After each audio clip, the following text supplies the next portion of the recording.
会不会圣人老爷派我过来是为了其他的事，不是为了生伤之事？话又说回来，太清老爷每次下令都是去，这要是我的理解能力不达标，或者哪天太清观的网卡了，这不可妄议自家的圣人老爷。要不要搞一点天降神兵的场面，帮友情撑撑场子？算了，玉帝王母不在家，我应该更加的谨小慎微，绝不能被人抓住画笔。云霄仙子能够猜到我本体在渡仙门，我跟脚暴露的风险已经不低，断不能做任何多余之事。当然了，若是有什么举手之劳就能帮有毒一把，李长寿也不会吝啬这么一点气力。心底正如此想着，王都的王宫深处传来一阵仙力波动，一道道血光冲天而起。李长寿抬头望去，却见红林国王都上空出现了一条伤痕累累的浅蓝色蛟龙。这蛟龙仰天嘶吼，似是要冲天而起，但是身形迅速崩碎，身躯之内竟然空空荡荡，掺杂着一些黑色的灰烬。红林国之气运已然崩塌。玄雅，玄雅！正对着天边星光出神的有情玄雅，闻声扭头看去，低声道：师伯，师叔。背着大葫芦，一身麻衣短衫短裙的九九自侧旁云上跳了过来。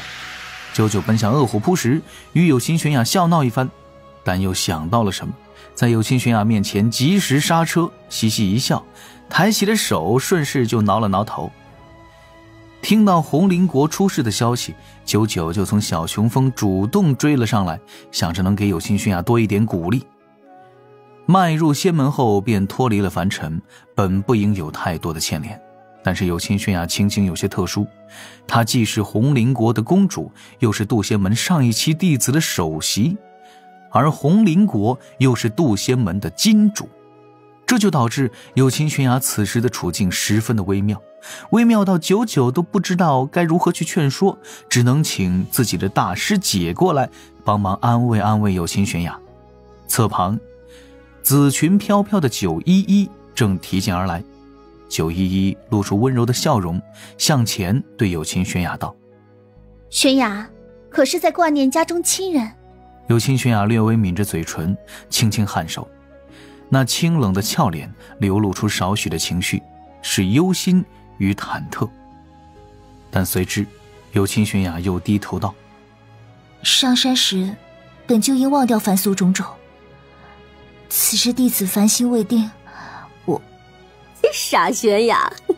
九九在旁边凑了过来，在背后抱住有情玄雅，额头蹭着有情玄雅那冰蓝长裙背后露出的肌肤。谁还能真的不管自己的生身父母？只不过你父母与其他人的父母不同罢了。师叔。哎呀，玄雅抱着好软呀。笑一个，快给本师叔笑一个。有情玄雅顿时俏脸飞霞，连忙阻止九九那双作怪的小手，却当真是笑不出来。小九你别闹，玄雅你莫要介意，他喝酒太多，疯疯癫癫的。九依依及时拿出了大师姐的威严，把九九从有情玄雅背后拽开，硬拖着离开了此地，惹来周遭渡仙门众仙瞩目与莞尔。又有几位门内仙人陆续走来，对有情玄雅温声叮嘱几句，让他不必太过忧心，门内自不会放任此事不管。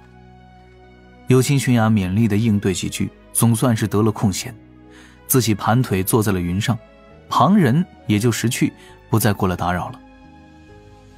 有情玄雅在怀中拿出了一颗被仙力包裹的鸡蛋，看着鸡蛋上画着的那张简单的笑脸，星眸之中满是坚定。长寿师兄，我定会处理好此事。随之那颗鸡蛋又被小心地收了起来。有情玄雅将火灵剑匣横在裙摆上，闭目凝神，把自己的状态调整到最佳。红林国之事，若我不全力以赴，还能要求何人呢？咻的一声急促的破空声突然打破了星夜的静谧，这片向南飘的云也变得喧嚣了起来。一位太上长老接住了南面飞来的这枚传信玉符，将玉符打开，仔细读了一遍，面色顿时有些阴沉。师伯，怎么了？敌军侵袭，红林国国都已被攻破，红林国先是溃败，对方已直逼王宫。杜仙门众仙顿时变了面色，有秦玄雅更是豁然起身，脸蛋儿有些苍白，但是目中并未有太多慌乱。有长老喊道：玄雅，弟子无事。有秦玄雅抱拳低头，马尾便轻轻晃动。弟子听从门内安排，也请门内在下决断时勿考虑弟子凡尘身份。善。那名太上长老定声道：红林国受咱们杜仙门庇护，若放任红林国不管，杜仙门岂非名声扫地啊？半数天仙全力赶去王都驰援，务必护下红林国有秦国主。立刻有10位门内天仙站了起来，脱离杜仙门众仙，化作道道流光，朝着南方击射。有秦玄雅美目中带着几分不安，犹豫一二，还是向前道了一句：弟子请先一步赶去支援。九九立刻跳了出来：我跟玄雅过去。我也去吧。九一一提剑前来，看着那明显有些犹豫的杜仙门主事长老，此时若是让玄雅在后面看着，未免有些太过残忍。我与小九自会全力护他周全。如此，贫道也随你们一同吧。一位老妪站了出来，这是门内一位太上长老，天仙境后期的道境。如此，其他几位长老顺势答应了下来，叮嘱他们小心行事。九九将背上的大葫芦扔了出去，葫芦迎风便长，转眼化作了3丈长短。911有秦玄雅与这位老妪迅速地跳上葫芦，九九盘坐在葫芦嘴处，双手并起剑指，指尖有2团微光闪烁，抖动时快若幻影，掐出了繁复的法诀。急！九九一声轻喝，大葫芦朝着南方飙射，因为起步太猛，差点把背上的3位仙人给甩出去。葫芦上有秦玄雅坐立难安，他心底突然一揪，像是与自己切身相关的大事此刻正在发生。母亲。有秦玄雅抬手捂着胸口的吊坠，强迫自己冷静下来。此刻除去冷静之外，多余的情绪都只能起到反面作用。如此，大葫芦急飞了半个多时辰，后方的老妪突然出声喊道：小九，速度慢些，前方3000里外正在斗法。九九立刻放慢速度，抓起腰上悬挂的玉质壶嘴，在嘴边嘬了一小口，问道：师伯，怎么回事？对红林国动手的绝非简单信众。这老妪面色渐冷，叹道：刚才派过去的10位同门，此刻已经被对方半路拦下，情形岌岌可危。贫道先赶过去支援，你们不要乱闯，在后面等着与门内众仙会合。言罢，这老妪的身形一跃而起，催起红光之术，比此前大葫芦御空还要快上几分，急匆匆地赶去前方支援。九九扭头看了眼911和有秦玄雅，小声问：咱们也靠前一点，看能不能帮上什么。二人立刻点头答应。九九再次催起诛邪如意剑，这一次飞得稍微慢了一些，靠近前方斗法之地。然而他们赶去的晚了一步，刚靠近斗法之地的1000里范围，己方包括那位太上长老在内的11位天仙尽被对方俘获。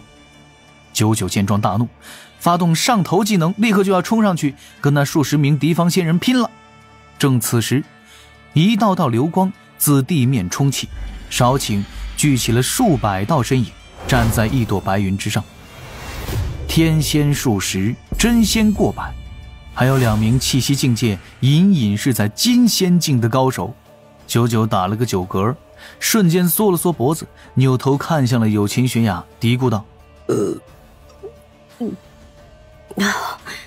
情况好像有些不太对劲，咱们要不要缓一缓？911算是见多识广，一眼就认出了这些仙人竖起了那一面幡旗。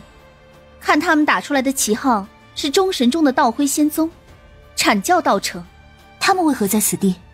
抢地盘吧。明摆着的，攻打红林国的2个部落，就是这家仙门支持的，这种事挺常见的。玄雅，你想怎么办？有秦玄雅此刻只是沉默不语，握紧了自己胸前的吊坠。九一一接道：他们将咱们渡仙门的仙人抓而不杀，也是俗世的规矩，如此就不算跟咱们渡仙门开战。南州俗世方国与部落相互倾轧，很大一部分原因就是仙门在暗中争夺凡尘之财。稍后咱们门内大批仙人赶来，只要我们放弃红林国，他们就会返还这些擒获同门，并给门内送上礼物，赔个不是。如此911话语顿住，与99同时看向有秦玄雅。有秦玄雅倒是面色如常，此刻正在低头思索。忽听雷声炸响，天地间响起一阵雷鸣般的粗犷嗓音，传遍方圆万里。这嗓音说的是：红林国国主已死，龙脉已断，国都已在我等掌控，各位渡仙门道友何必再着急赶路呢？渡仙门诸位道友若答应将这块地皮相让，会门之仙自然会安然返回，我等也会备上礼物，他日登门赔礼。有秦玄雅身子一颤，差点从大葫芦上滑下去。911叹了口气：唉，咱们终究是来晚了一步。哼。99嘴角撇了一下，大葫芦拐了个弯，顿时朝着西南方向绕行，径直撞入了一团白云中。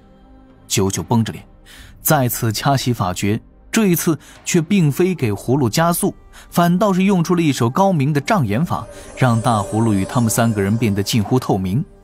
玄安，你别急，我带你去那边看看。哼，别被他们给蒙了。小九，这般太过冒险。言说中，911看到了一旁有秦玄雅那张苍白的小脸，又缓声一叹：咱们莫要离这太近，此时单单1、2人根本改变不了什么。师叔师伯，你们先回吧。有秦玄雅轻声说着，又缓缓吐了一口气，面色恢复如常。他背起剑匣，自大葫芦的背上直接跳了出去，裙摆飘舞间，双手掐起法诀，立刻就要御空而行。但是大葫芦转了个弯，径直拦在了有秦玄雅身前。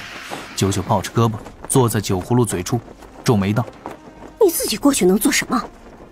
白白就送死吗？911也劝道：玄雅，门内此时尚未做出决定，你不如等候掌门之令。此事与2位师叔师伯无关，也已经与门内无关。有秦玄雅沉声说着，嗓音没有丝毫颤抖，目光中没有半分动摇。还请不要阻拦，弟子事后自会去赏罚殿内请罚。行了行了，这都什么时候了，别说这种反话了。我知道你不想因为自己让门内同门流血，但我们也不想看到你白白去送死啊。我跟你一同过去，也能多有个照应。不必了。有秦玄雅后退2步，注视着99，微微攥拳。我不需要任何相助，若师叔执意相逼，宁愿折剑于此。99不由急了：哎呀，生得这么好看，这么固执的跟头牛似的，你还想不想跟小长寿好了？有秦玄雅双眼一红，却立刻抽泣，定声道：有所为，有所不为，方可随心无为。你是不是？小九911拉住99，开口叹道：让他去吧，他自己的性命当由自己决定。谢师伯。有秦玄雅低头做了一个道揖，而后催起法诀，身形自侧旁一晃而过，化作流光飞向正南。他在全力赶路，完全不计自己仙力损耗。有秦玄雅并未发觉的是，在他向前疾飞时，一抹风遁之法独有的道韵悄悄地将他身形包裹，让他宛若暂时消失在了天地间，顺利地从道威仙宗的眼皮子底下溜了过去。与此同时，红林国国都王宫中，数十道黑影在各处不断的飞掠，四面八方的天空都被火光映成了深红。尸身乱横的主殿中，一名身穿长袍戴着面具的女真仙不断地甩动手中的长鞭，口中咬牙怒骂：搜，不要放错秦一族半个魂魄，我要让他们求死不能。地下，李长寿看着掌心中的新品摄魂珠，又抬头看了看这个手段凶残的女子，略微摇头。戾气真重。这个国主早在攻城开始时就已经被身旁的侍卫刺杀了，仇自然还是要留给有妻来报，我也不好越俎代庖，抢先一步夺走魂魄已算是尽心，对俗世王朝的限制势在必行。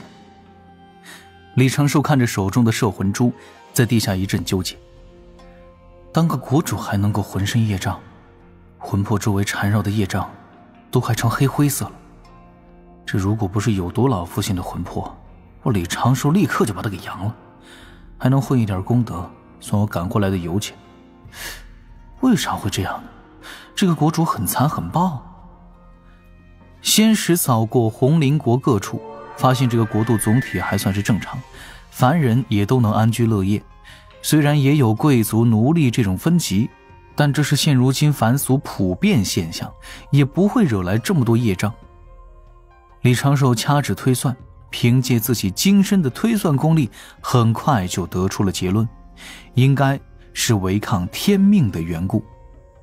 方国部落之主手中掌握着权柄凡俗之财富，既然可以养一批仙士做国之护卫，那通过防震搞来一些延寿增援的丹药自不是什么大问题。但他们本就是凡人国度的君主，天数到了，该轰就要轰，违抗天命，继续坐在国主之位，每多做1年业障就深一层。这还是天道限制了凡俗君王修行，且炼气士成为国君就会遭到天罚的缘故。